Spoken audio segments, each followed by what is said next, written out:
Magandang araw po mga boxing fans natin dyan. Kumusta po? For today's video mga idol, panoorin natin ang isang video at mag-react po tayo dito.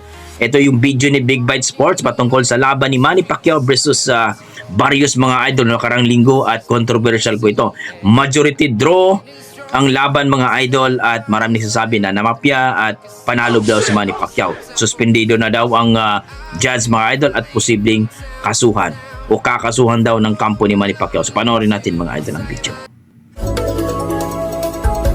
Don't forget to like and subscribe sa YouTube channel ni Big Bite Sports mga idol. What's up mga ka-Big Bites? Pacquiao may kakasuhan, judges suspended na nga. Pero bago ka sana magpatuloy sa panunood ay huwag mong kalimutang mag-subscribe sa aking YouTube channel. Grabe talaga ang ingay ngayon sa boxing community matapos ang laban ni Manny Pacquiao at Mario Barrios. Kahit controversial ang resulta, nagpahayag ng malaking respeto si Barrios kay Pacquiao pagkatapos ng laban. Ayon kay Barrios, sobrang bilib daw siya kay Manny dahil kahit may edad na ito, napakalakas at mabilis pa rin. Tinawag niya si Pacquiao na isang living legend at sinabing malaking karangalan na makatapat siya. Pero kahit may papuri si Barrios, hindi pa rin nawala ang kontrobersya sa resulta ng laban, matapos kasi ang 12 rounds ng matinding bakbakan at aksyon, majority draw o tabla ang naging hatol ng mga judges dito. Dalawa sa judges ang nagbigay ng tabla, habang isa lang ang pumabor kay Barrios, kaya kahit maraming naniniwala na si Manny ang nanalo, kay Barrios pa rin nanatili ang WBC welterweight belt kaya mas lalo pang uminit ang issue. Ngayon, may kumakalat na impormasyon mula sa ilang source na posibleng kakasuhan ang tatlong judges na nagdesisyon sa laban. Ayon sa balita, may investigasyon daw na isinasagawa kung bakit ganoon ang naging scoring. Kahit sa halos lahat ng replay ay malinaw na lamang si Pacquiao, may mga nagsasabi pang may mga pattern ng dayaan na natuklasan, kaya pinasok na ng legal team ni Pacquiao ang usapan dahil hindi talaga makatarungan.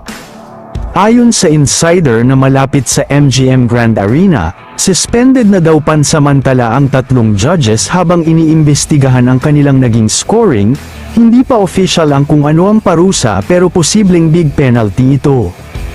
Kung totoo man ang mga kumakalat na balita, magiging isa ito sa pinaka-kontrobersyal na boxing decision sa kasaysayan ng sports, lalo na kung mapatunayang may dayaan talaga, dahil nga against pa sa legend ang ginawang dayaan.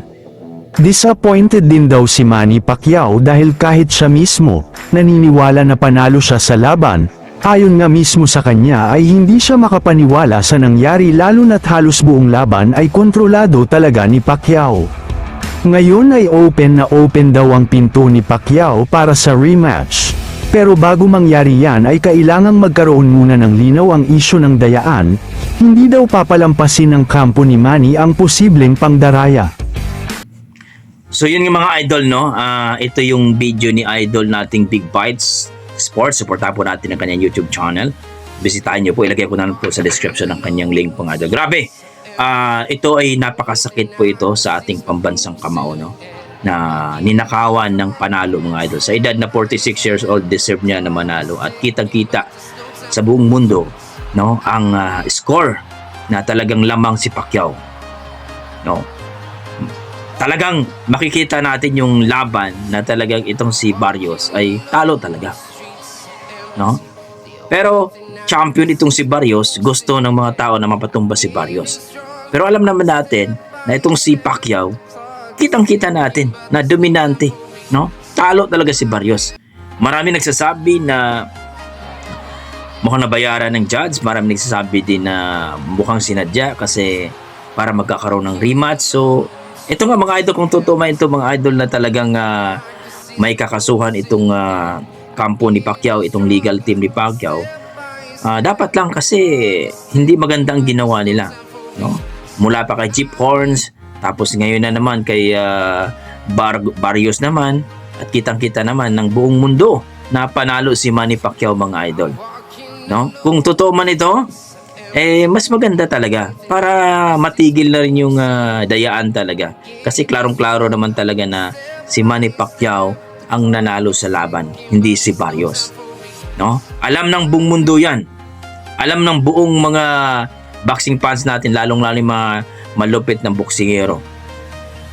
Kita natin dyan na nagkomento ang mga talagang mga boxing analyst at mga boxer dyan na panalo talaga si Manny Pacquiao. So, ano masasabi nyo sa video ni Idol Big Bites? Tama daw talaga na kasuhan ang mga nagkamaling judge dito? Or sino ba ang nagkamali dito? Please comment down below mga idol, at sana wag niyong kalimutan mag-like, subscribe kay Big Bites Sports mga idol sa kanyang YouTube channel. So maraming salamat Big Bites Sports sa yung update, at hopefully mapagbigyan tayo na nag-react tayo sa kanyang video. Maraming salamat mga idol. Basta yan ang ating mga dugong Pinoy. Grabe talaga si Manny Pacquiao. Nakakatakot at talaga nakakagulat, ang lakas pa rin. 46 years old pero halima pa rin. Okay, maraming salamat mga idol. Ingat po kayo lagi.